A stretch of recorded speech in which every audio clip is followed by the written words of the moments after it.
speech do. Evil lessons is gripping my depression, affecting all of the aggression that I need to make. I see my fate, and still I cannot grab my own piece of cake. But when I do, I'm trustable, like, nah, I don't need a plate. But as for now, I ain't eating Nate's. Trying to tie my loose ends, I think I may need some lace, a feeble case of a beaten face. Life is repetitive. The lessons he has blessed me with are too stressful for humans to be messing with. Some work a whole life just to die broke. Still I hope to live lovely at any cost, though I know my rocker is off, cause improper thoughts are involved. I dissolve or resolve in trying to get problem solved. Still in awe, when I fall, I will get up, stand tall through the jaws of a man on fire like garbage cans in the intercity winter. Attention center, a winning sinner, only love for dinner. If you hate, better get your Gatorade on. See, we get aid on, cause scripture's written, living real life. Real strife stifling, but we keep slicing, still knife.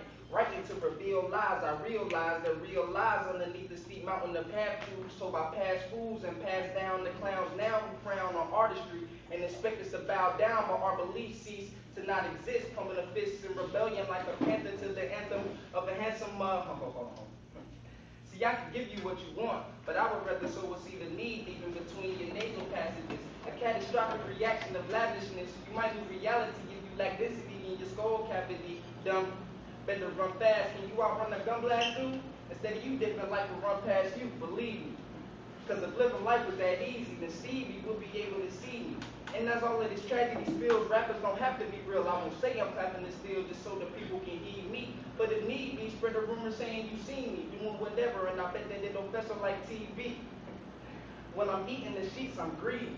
So nice I could have hit the Ivy League with a GED. They said they got it locked, but we don't need to keep. Truth is, I believe what I see, so anything you speak is stupid. Real talk, brother. Take this music and use it, let it take you away, and be hopeful, hopeful, and he'll make a way. I know it ain't easy, but that's okay, cause we're hopeful. I need y'all help for a second. I'm kind of lost. So when I do this, you guys can help me by saying speech. We do a practice round. Speech. Louder than that. Speech. Louder than that. Speech. They say the heart speaks what the mind won't. The brave do what the cowardly don't. Well, I declare that on this day, I will speak for the oppressed.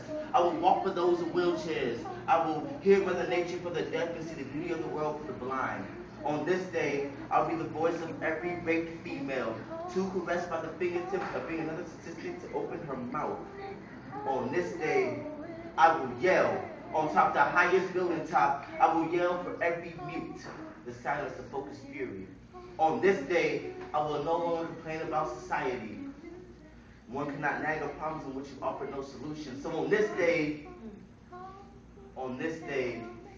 I will no longer blame the president or my government for my peers' ignorance. On this day, I will walk with the million men. My first steps towards success. You see, I've learned success is nothing more than advantageous habitual failure. So on this day, I will speak solely for those who are too afraid to articulate for themselves. On this day, I will represent Speech. Hopeful, yes I am hopeful for today.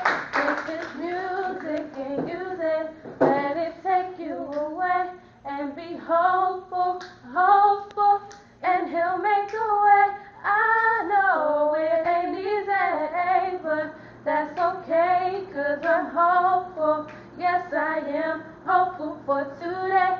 Take this music and use it, let it take you away, and be hopeful, hopeful, and he'll make a way. I know it ain't easy, but that's okay. Somebody who once was to trouble you, who thought I could do what I want and when I want it. But today I stand before you, transform my mind and good and positive people and things. Only by the grace of God could this be possible. By focusing on God's word and applying it to my daily living has brought about a change in me. God said he'll never leave me nor forsake me.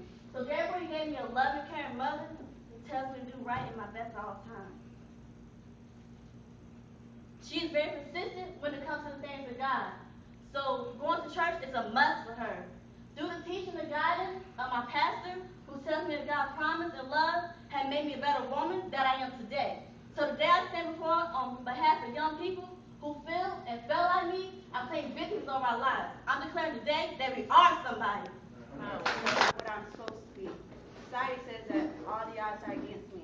My story should have been 16 with 2 kids, dropped out of the 10th grade with a mediocre vocabulary, yet my hip is childless, and I can accurately articulate the philosophies of Plato. 53% of black girls my age pregnant once or maybe twice. Seems like society wanted it that way. I have to ask, am my society's unknown mistake? I wasn't struck by a stray bullet at age 5, and I wasn't abandoned somewhere and left to die. I made it this far. Society glorifies those like me, yet continually produces the opposite. I'm not here to praise myself, because I made it here with a whole lot of help. Help from the old school who refused to conform to the ways of the new school failures.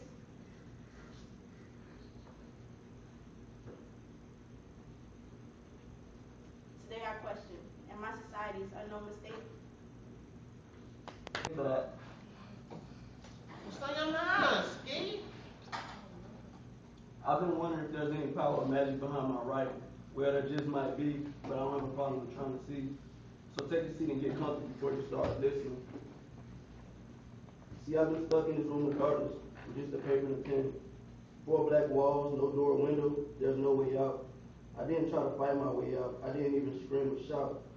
So I started to think about the things that I cherish on this earth, wondering if it could get any worse. Knowing that I had a paper and a pen, in this situation I just knew I could win. I took my writing to another level. Man, it felt like I was fighting with the devil. When I put my pen down for a minute, man, a week had already gone. I know you're wondering how a man could go on. So that's when I decided I'm not going to stop until I make it out of this room. But I knew it wasn't going to be anytime soon.